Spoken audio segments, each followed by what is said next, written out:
Ladies and gentlemen, we are finally there.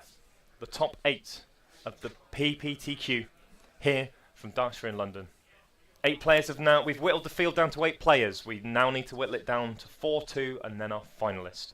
We have a main feature match and our backup one as well. We have the 1-8 seed. We have Yuri Stroilov. I'll get that right eventually by the end of the tournament. And Charles Eliatamby, the 1 and the 8. And then our backup match, we have Quo versus Simeon, and that'll be our one if we get to go there. We're hoping that this green-red landfall Jeskai black matchup should not hopefully take too long. But we know in standard at the moment sometimes these games go quite long. We're going to set it straight down to feature match area, and we are on.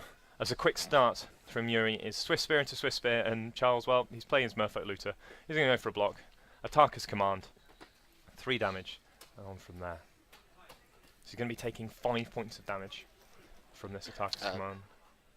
More, I believe. No, he's blocked with a Jace. Oh, he's blocked with a Jace. So 6 points. Yep. So we're going to see a draw set from Charles. 1 for the turn. See if he has some removal spells. He's going to pass back. He has Colligan's command. It's obviously a very good spell at this point. We see Abbot of Curl Keep, the play for the turn. See what Charles wants to do about that one. He's going to have a think about it. With that on the stack, crack my land down to 10. Probably going to try and remove your Swift Spears and just try to get back into this game from there. So Yuri folds his arms. There's nothing he can do right now until Charles has finished on the spell. So we see him going for the black mana here. Able to test all his spells now. And the basics, meaning his battle lands now come into play. Untapped whenever he needs them.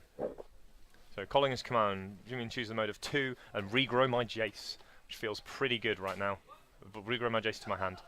Yuri's going to reveal a land from the top. He's going to get to put that land into play, use it as a free spell. Pass the turn back. Nothing to do, so see, attack for 1. Very nice place to start. So we can go in for 1. Charles down to 9.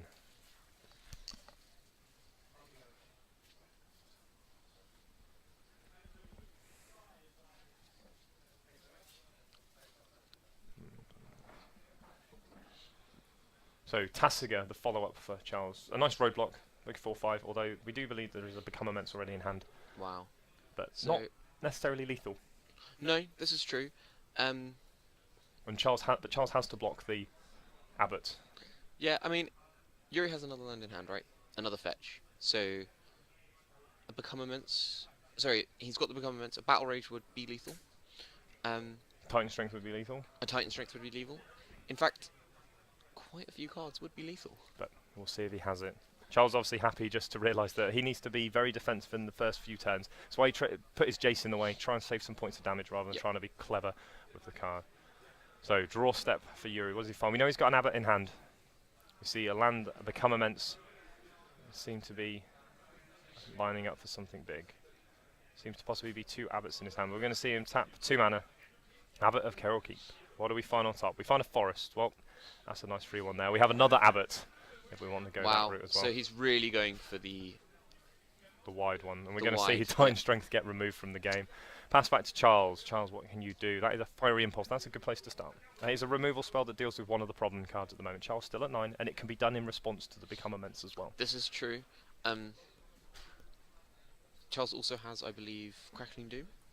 So, you know, he is able to, whichever one, even if the Become Immense target does get killed, doesn't get killed, he can just make it sacrifice. So he's going to send in the team. We're going to block 1 onto the Abbot. See how he decides to go with this turn, how much mana he wants to use. He can probably use 3 mana. He's going to probably pass it back to Charles, see what Charles wants to do. Charles might just say, yep, sure. Take 5. Take 5, really? Get a 4. Well, you're at 4, and 4's not 3. Can't get Attackers command. We see one of the Abbots die. We're going to see a follow at Snapping Island, and then post-combat we're going to see Charles just go all out to remove Yuri's threats. Yeah. And he's going to untap. So Yuri deciding not to play the Snapping Island. Now that Tassiger is alive for the taking, and that seems to be an Ojutai command as well, plus Dig Through Time. That Ojutai command. I really dislike not playing the Snapping Knowledge there. You know, he's got the fetch and he's got another land in hand. I think there's not much reason for him to not use the Snapping Knowledge there. Yeah. For those of you who are interested, obviously the point's gone up in the chat.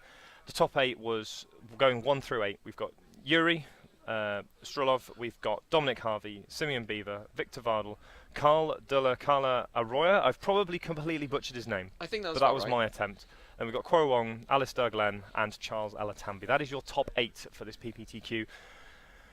And this didn't take very long to get off to the races, Charles. What a turn post-combat. And I think Charles realised, well, I've gone to 4. I'm not dead, and I'm not in Ataka's command range either. And that's very important part to this game. Yep.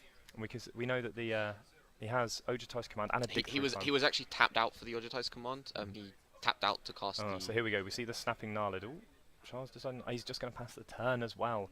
Now, do you use this to gain some life and draw a card? I think you do. All the way up to 8. Bit safer. Although... quite there. So, untap and draw. See if we can find some spells. That is a... Still got dig through time in hand, and there is a Jace. So that Jace can block. So we're going to play the Jace. It is a blocker. An important factor to remember. And he can still activate that Tasigur on the end step as well. Try and get a spell back. So all those spells look pretty good right now. We see Become Immense still in hand, and I think Charles is going to snap block this time. Obviously, he's probably going to lose both his creatures. Because the Become Immense gives the prowess, but I think he'll be reasonably happy with that position. Not optimal, but Dig Through Time is a very powerful card, and can hopefully find the pieces he needs. He's lacking the second blue mana because it's a no mana. I thought it was a Mystic Monastery. In fact, no, it is a. So no, this is the one of Nomad Outpost, causing some problems there. Interesting, Yuri deciding to crack the fetch in his M step, in Charles's end step, instead of getting the prowess trigger.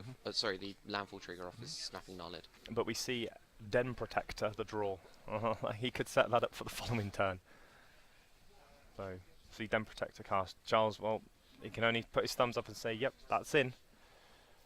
And we'll on to pass the turn. We'll see if Yuri passes the turn back to Charles. Charles has a quick look through Yuri's graveyard, works out what he's playing around, and how to proceed from there. That Titan Strength is exiled from the Abbot of Carol Keep. I'm going to go from there. So, Charles, what can you do? Double Jace. Yuri has a lot of cards in his graveyard. So there could be a line of play where he goes, okay, Become Immense my guy, flip my Den Protector, Become Immense a guy.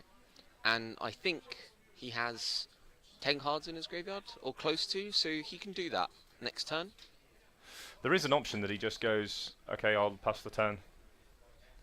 And then does it next turn when he has the extra creatures. Exactly, that's what I mean. Sorry. He could do it on his next turn. He could look at potentially getting a twofer with the being able to, say, okay, do you have a removal spell for this guy? If you do, okay, that's fine. Do you have a removal spell for this guy?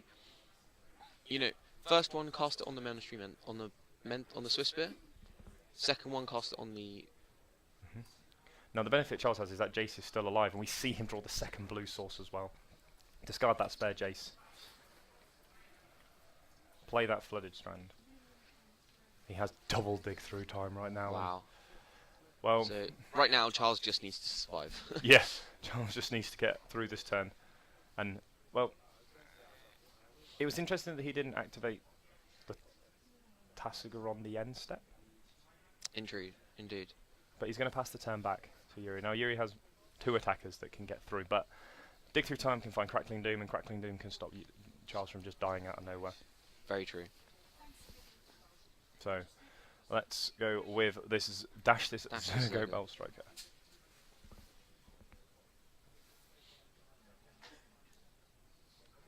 And in with everything. So, nice easy block for Charles. Probably puts it onto the... He couldn't activate Tasigur without blue or That's green. true. So he's not able to do it. So, does he block the Den Protector? Force Yuri to use the Den Protector now?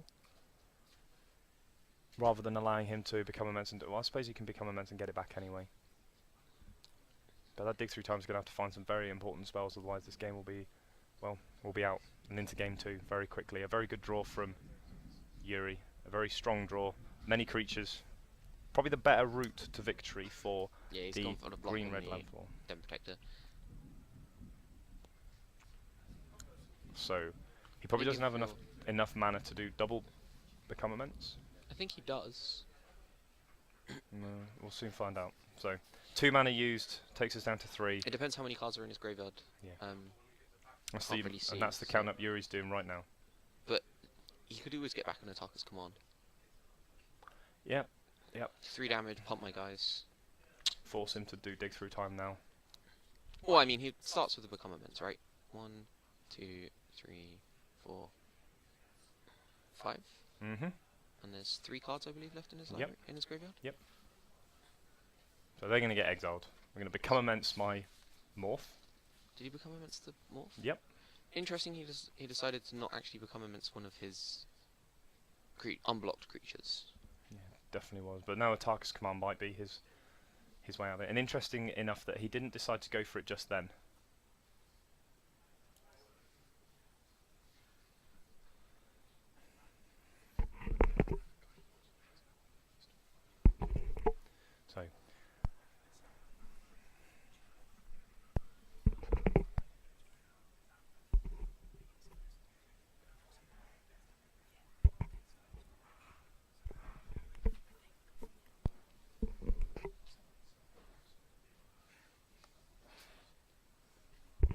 So dig through time.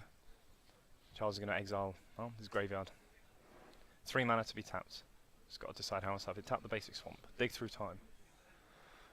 What is in the top 7 cards of your deck, Charles? So you need some really good ones right now. If we're going to get out of this turn alive. So we see Dig Through Time, Land, Mantis Rider, Fiery Impulse, Crackling Doom. Those 2 are the good ones. Yeah. I think he needs to take the Fiery Impulse and the Crackling Doom. I think this was probably in response to the Become Immense still. Yep. So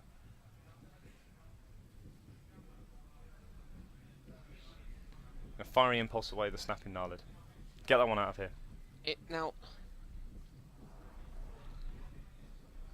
has Yuri played a land this turn? I believe he has. Which means that this is a 3/3 Snapping Gnarlid? No, I don't believe he played a land this turn. With the Become Immense still on stack, he obviously didn't play a land this turn, so it's still a 2/2. Okay. And now we can let that take 4. No, we're going to flip the Dem Protector. Get back this Ataka's command. Yeah, you have to get back to Ataka's command. Yep. And cast it. Yeah, and Giles realised that Crackling Doom not enough. No. Picks up his cards. Game number 1 going very quickly to Yuri on the back of a very aggressive creature-based draw. Double Swift Spear with some Ataka's command backup. So, on to the sideboards then. We can have a look. We have a Painful Truths, a Duress, a Dragonmaster Outcast, 2 Negates, 2 Exert Influence, 2 Disdainful Stroke, a Dispel, 3 Surge of Righteousness, and 2 Radiant Flames. Now, the ones that stand out for me in this matchup are, very simply, 2 Radiant Flames, 3 Surge of Righteousness, a Dispel, a Duress, and the 2 Negates. He just wants to be able to stop. Maybe not the Negates much, but the Dispel is very good. It's a cheap way of doing it. And then, obviously, the Radiant Flames to pick up what's left. He can obviously set for either 2 or 3, and the Surge of Righteousness is a very good way of dealing with the problem cards like the green ones. Obviously, if he has a green creature, Surge doesn't work, but sometimes you've got to go on the fact that they're going to try and go after a Monastery Swift Spear. Yeah. So, Yuri's sideboard is 3 Arc Lightning, 3 Outpost Siege, 2 Wild Slash, 2 Roast, 3 Rending Volley, 1 Sarkhan, 1 Yasova. Now, I think I've seen Yuri sideboard like this, sideboard in this matchup before, so I think I know what he's going to be bringing in. But it's probably going to be some Wilds, some Outpost Sieges, some Rending Volleys, possibly the Sarkhan, and possibly the Roast. So, good number of options for Yuri to bring in. Yeah. Obviously, the cards coming out. Tassica's a very good card. Sarkhan, the Dragon Speaker, Painful Truth, the Jeskai Charms. Jeskai Charms, not terrible, but it's not good. It doesn't actually remove anything. It doesn't, but at the same time it will remove something that's been pumped. So it might see it coming in, although I believe Yuri is taking out some of his combo. So The other nice thing about the Jeskai Charm is it does give +1/+1 on lifelink, which can be important if Charles is ever in a spot where he has to do that and go from if he there. has a few creatures, he can do that, But yes. Players are going to quickly shuffle up. I think Charles looks like he's happy with his configuration for the first of 2, possibly 2, definitely 1 sideboarded games, to see if Charles can claw his way back into it and take control of this quarterfinal by winning game number 2. Yeah, game 2 and 3 tend to be a bit better for the Jeskai Black decks. Yeah, they just don't have the interaction. They don't have sweepers in the main, so it's very difficult for them to deal with that many creatures played by the green and red. A lot of the time, yeah. Green-red deck. So, a quick shuffle up, and we'll soon be on to game number 2 the quarterfinal here from the from the preliminary Pro Tour qualifier from Darksphere in London. So, oh, the very, very almost painful to watch pile shuffle between. Just check you got the right number of cards. You can understand this one. It's one between mulligans, or you should have already checked. So, Charles is going to do a quick count. You can see his Dragon token. Always wants them out. Does have Dragon Master Outcast, and I think Yuri by now knows exactly what he's on. Yep. We'll soon be on to game number 2 for the quarterfinals.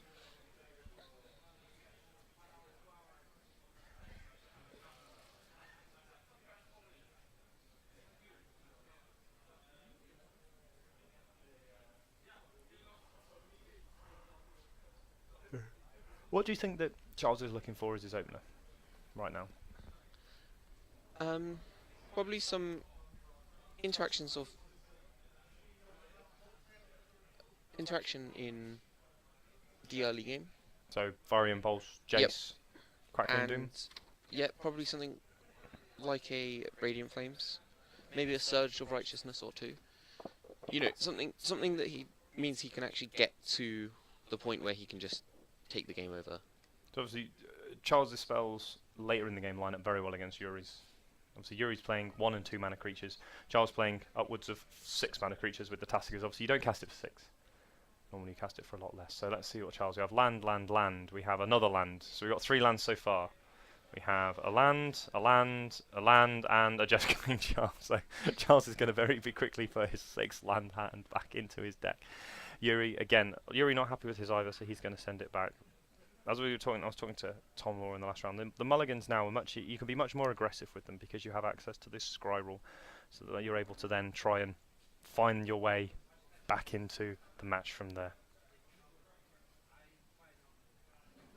So, quick shuffle up.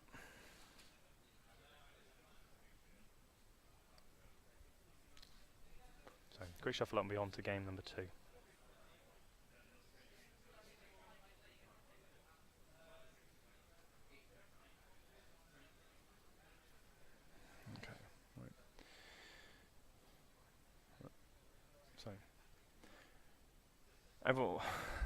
We have actually put a cap on the timing of the rounds because Head Judge wants to go home. Yep. So he's basically said it's not the 90-minute rounds, so they're longer than normal, but you must have completed within the 90 minutes. They're not untimed rounds because it is 20 past 7. And the thing with London is some people don't live here. And it takes a while to get home. It is also a Sunday night, and quite a few of us do have work tomorrow morning. Certainly do. Especially not so much looking forward to getting up at 5:45 tomorrow morning. Oh, ouch. Well, I enjoy my job. I don't get up till like 7:30. Oh, I saw some nice line. Sometimes I get up at 8. This tournament was a nice line for me. It was lovely, but we can see the Sarkhan already in hand for Yuri. You can see at least 1 Swift Spear, 1 Scythe Leopard, and a Snapping Gnarlid there as well. And a Bloodstained Mire to cast those spells off. A Rending Volley, a nice draw there for Yuri as well. Charles leading off on a Bloodstained Mire. Obviously going to probably crack that for a dual land. We see quite a few lands in his hand, but there is a Dispel. It's not terrible in the matchup. But we see Monastery Swift Spear, the opening start for Yuri. Probably going to meet a Fiery Impulse. We shall see. But there is a mountain. I would. Let's cross some fingers and hope that Charles has his Fiery Impulse ready to go to deal with the threats from Yuri. Well, maybe he does not. We shall soon find out. So, we shall see. No, Charles does not. In fact, he draws his card for the turn. That's a good draw. Floater Strand allows him to probably activate his Surge of Righteousness if he has it in the deck. So, land in. Now he's probably just setting up here so he can go basic dual land. And there's a Surge of Righteousness that looks like it was hidden at the back of his hand. So, past the turn to Yuri, we see an attack in. Charles just shrugs his shoulders. Past the turn back. He's going to crack his fetch land on the end step. Probably go and get up a battle land this time. No, he doesn't need to. He can get planes, and then it allows his Polluted Delta to fetch the. I mean, he got it, but he could have not gone for it. Got the Polluted Delta to fetch Sunken Hollow, and that allows him to have effectively perfect mana in turn 3. Yeah, and we see another Surge of Righteousness off the top, so there's double Surge in hand ready to go. And there are a couple of green cards in Yuri's hand which allow him. We see Sarkhan Rending Volley, Rending Volley. Yuri's hand needs some lands to be found, and Charles is just going to shrug his shoulders and take one again. He's in no rush to play this game. He's building up towards his Ojotai's Command at the moment. and hopefully he can get there. So we snapping Nala does the follow-up. It's probably going to be... Oh, no. Draw for the turn. We see another land come off the top. Charles plays Polluted Delta and pass the turn back. Draw for Yuri. We see a mountain. So that's a good draw. Allows him to start attacking. Play this mountain. In with the team. In for 4. Now we're going to see the Surge of Righteousness. Charles will take 1. Effectively take one, yeah. So he takes 3, gains 2. Down to 14 we go. See what Yuri's follow-up is, and we have a Scythe Leopard as the follow-up. So right now, Charles will be looking for one of his copies of Radiant Flames, and that would be a very good place to start. Sweep up the board. Yep. And move on accordingly from there. There's no fetch lands in place, obviously. The Radiant Flames for 2 or 3 will get the job done. There's no fetch lands to muck this all up, as those are 2 basic mountains for Yuri. So you see a Smouldering Marsh and an island. Draw for the turn. See a Fiery Impulse. Nice draw there. Able to deal with the Snapping Gnarlid, which is probably the more scary of the 2. Because it is a natural 2-2 rather than a normal 1-1. And he's just going to pass the turn back. It is not yet Spell Mastery, but he's going to Fiery Impulse away the Snapping Gnarlid. Take 1. Only 1. And that's the very important thing. It is only 1 point of damage. And he now has 4 mana available for any follow-up. And Yuri just passes the turn. Now if Charles can find a spell here, it'd be really interesting to see. I don't think he fires off this Ogetize command yet. He's got to hold that in hand. We see an island. Draw and pass the turn. Draw for the turn. And we see a land come off the top.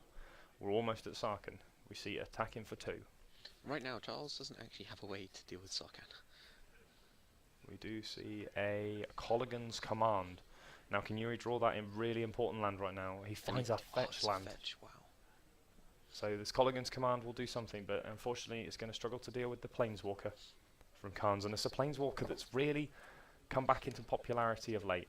Popularised by the either Jeskai Black deck from John Finkel and Owen Turtenwald. But before that, it hadn't really found a place in any deck. One of the problems was that it existed in a format with Stormbreast Dragon. And Stormbreast Dragon, obviously, pro-white, more valuable than being a Planeswalker form.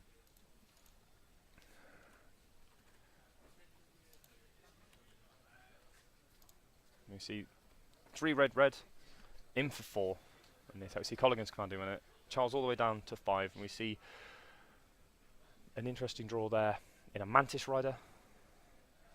We'll have to see if he's able to get there. So, attack Sarkhan down to 2. Does Charles have a way of... No, he doesn't have a way of finishing off it yet. And Rending Volley now will be really, really good. Able to clear the path. Rending Volley, you'll get mana away. Can't counter that one with that Dispel. In for 4, Charles down to 1. And does he have a way of getting out of this one this time? We see a land. Unfortunately, he does admittedly have the Ogetize command, which might buy him a draw step. But we'll have to see if he can find it for there. So draw. We find himself Yusova Dragonclaw, another threat just to deal with him. We see Ogetize command. Gain 4 life, draw a card. Stay at 1. What we found, if we found a Tasiga, might not be enough yet. We're going to take 4 down to 1. Yusova Dragonclaw is in. Powerful 4-2. And we have a Roast backup as well. So Charles, what can you draw? A Mantis Rider. Unfortunately, there is another Rending Volley ready and waiting in Yuri's hand, and this might be a swift 2-0 victory for Yuri, taking him into the semi-finals of the preliminary Pro Tour qualifier today. Charles did his best, just his hand didn't quite come together on his mulligan to 6. Unfortunately, not no, and especially with this Yusova, his Mantis Rider will kill himself. Can actually kill himself. And yep. Sarkhan's at 4 as well. Yep. Which means that the Mantis Rider not able to actually take out the powerful Planeswalker. And well, the Polluted Delta is not going to be doing much this game. Or Charles could decide, no, I'm going to fall on my own sword. Yep. Practice still my last point of damage, and thanks very much. But just from the hand he has at the moment, he can't. He's going to do some maths, count it all up. But the Yusova is just causing so many problems. Yep. And this can't actually cast anything. No, and this is another one of Yuri's sideboard options that he was able to bring in. Yeah. From his sideboard. See 1 mana tapped. Going to see the Tasiga.